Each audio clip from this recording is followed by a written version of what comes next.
नमस्कार, स्वागत है आपका हमारे चैनल पर। मैं हूं आपके साथ शिप्रा सैनी। देश में कोविड की दूसरी लहर के दौरान ऑक्सीजन को लेकर सियासत खूब गरमाई थी। महाराष्ट्र से लेकर राजधानी दिल्ली की सरकारें केंद्र सरकार पर हमलावर नजर आई। तमाम बड़े आरोप लगाए गए कि केंद्र सरकार ऑक्सीजन की सप्लाई नहीं कर रही है, जिसके चलते लोगों की जान जा रही है। जिसके बाद ये पूरा मामला सुप्रीम कोर्ट पहुंचा और वहां राज्यों के ऑडिट की बात कही गई, जिसको लेकर केंद्र सरकार ने भी कहा कि हाँ, राज्यों का ऑक्सीजन ऑडिट किया जाएगा। और उसके बाद जो तस्वीर सामने आई वो अपने आप में चौंकाने वाली थी, क्योंकि राजधानी दिल्ली से लेकर महाराष्ट्र की जो सरकारें केंद्र सरकार पर हमलावर नजर आ रही थी, उन्होंने इस बात की जानकारी दी कि वहां उनके राज्य में ऑक्सीजन के चलते कोई जान नहीं गई है। लेकिन इस बीच आपको बता दें, उत्तर प्रदेश सरकार की ओर से एक बड़ा बयान दिया गया है। उत्तर प्रदेश में योगी सरकार ने कहा है कि राज्य में ऑक्सीजन की कमी के चलते कोई जान नहीं गई है। दरअसल स्वास्थ्य मंत्री जय प्रताप सिंह की ओर से विधान परिषद में ये जानकारी दी गई है। एमएलसी दीपक सिंह ने सवाल उठाए थे, जिसका जवाब स्वास्थ्य मंत्री जय प्रताप सिंह की ओर से दिया गया। उनके मुताबिक ये कहा गया कि अस्पताल में जो मरीज भर्ती हुए, उनकी मौत होने पर उनका मृत्यु प्रमाण पत्र डॉक्टर लिखकर देते हैं, और जो तमाम लोगों की जानें कोविड के दौरान गई, 22,915 मरीजों का आंकड़ा उनकी तरफ से दिया गया है। उन्होंने कहा है कि इन तमाम लोगों की मौत हुई है और इनके मृत्यु प्रमाण पत्र में इस बात का कोई उल्लेख नहीं है कि ऑक्सीजन की कमी के चलते इनकी मौत हुई है। इन लोगों की मौत अलग अलग बीमारियों और दूसरे तमाम रोगों की वजह से हुई है। ये जानकारी उत्तर प्रदेश के स्वास्थ्य मंत्री की ओर से दी गई। लेकिन इस पर शिवसेना की प्रवक्ता प्रियंका चतुर्वेदी ने ट्वीट किया और ट्वीट करते हुए लिखा ओके, जिसको लेकर अब वो सवालों में घिर चुकी हैं। जाहिर तौर पर महाराष्ट्र में कोविड की दूसरी लहर के दौरान क्या स्थिति थी, किस तरीके से महाराष्ट्र में लोगों की जान गई और किस तरीके से महाराष्ट्र में लोगों की ऑक्सीजन की कमी के चलते मौत हुई, ये तमाम मीडिया रिपोर्ट सामने हैं, जो आज भी ये दावा करती है कि महाराष्ट्र में महाविकास आघाड़ी सरकार कोविड महामारी को नियंत्रित करने में असफल साबित हुई है। लेकिन वही प्रियंका चतुर्वेदी अब उत्तर प्रदेश की इस रिपोर्ट पर इस तरीके से रिएक्ट कर रही हैं। लेकिन लोग ये भी याद दिला रहे हैं कि दरअसल उन्हें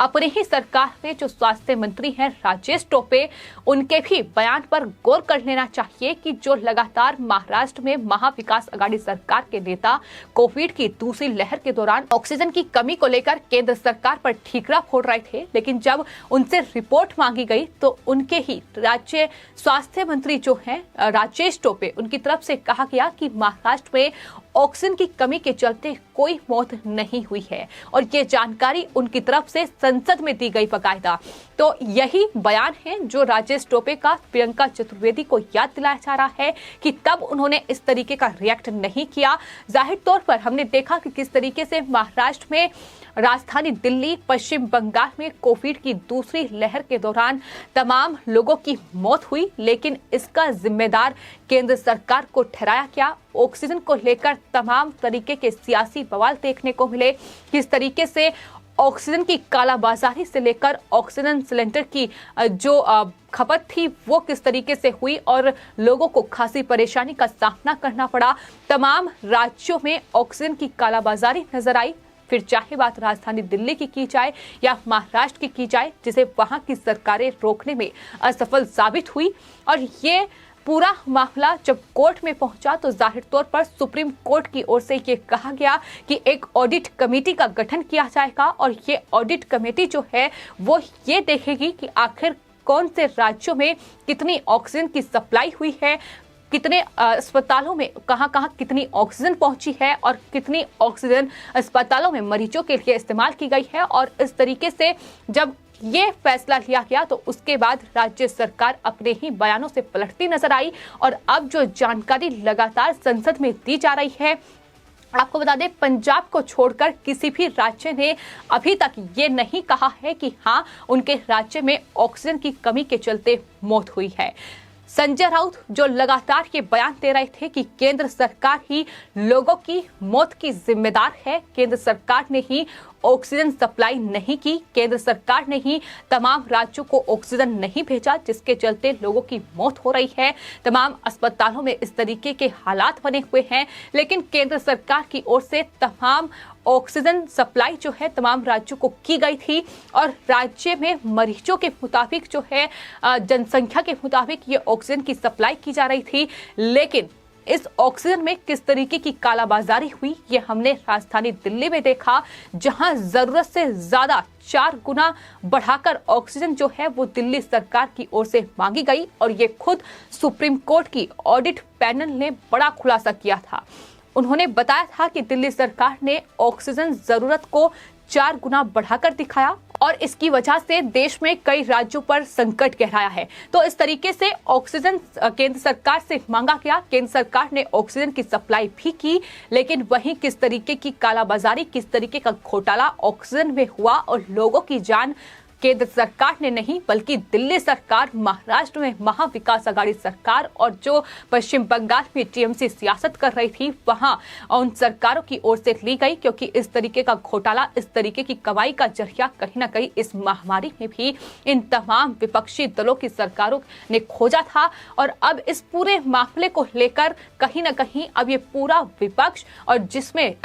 अलग अलग राज्यों में सरकारें हैं, फिर चाहे वो कांग्रेस पार्टी की सरकार हो, छत्तीसगढ़, पंजाब जैसे राज्य जहां ये कहा गया कि कोई भी ऑक्सीजन की कमी के चलते जान नहीं गई है। हालांकि यही तमाम लोग, चाहे फिर प्रियंका गांधी वाड्रा हो या राहुल गांधी हो, वो लगातार केंद्र को जिम्मेदार ठहरा रहे थे कि पंजाब में ऑक्सीजन सप्लाई नहीं की जा रही है, जिसके चलते पंजाब के अस्पतालों में ऑक्सीजन नहीं है, ऑक्सीजन सिलेंडर लोगों तक नहीं पहुंच रहे हैं। तो इस तरीके से ये तमाम लोग बेनकाब हुए हैं, क्योंकि इन्होंने कोविड महामारी के दौरान भी ऑक्सीजन में घोटाला कर इस तरीके से कमाई का जरिया खोजा है। लेकिन फिलहाल महाराष्ट्र में महाविकास आघाड़ी सरकार लगातार बेनकाब हो रही है। प्रियंका चतुर्वेदी हर रोज कोविड की दूसरी लहर के दौरान ट्वीट कर केंद्र सरकार को घेर रही थी, प्रधानमंत्री नरेंद्र मोदी पर निशाना साध रही थी। लेकिन आज यही प्रियंका चतुर्वेदी सवालों के घेरे में है कि आखिर महाराष्ट्र सरकार जो आंकड़ा दे रही है अब उसमें कितनी सच्चाई है,